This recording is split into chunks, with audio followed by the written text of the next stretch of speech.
Welcome back. We're doing question 113. We're asked to determine the number of terms in the pattern. This pattern ends with 172. So this is the last term of the pattern. So it's number what? So this will give us the number of terms in this pattern. In question 111, we managed to find that Tn is equal to 5n plus 7.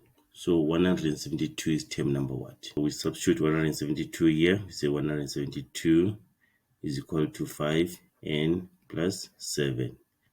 And then we can transpose 7 becomes 172 minus 7, which is 165, is equal to 5n.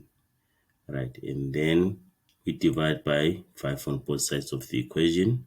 So it means 33 is equal to n. So it means, therefore, there are 33 terms. There are 33 terms in this sequence.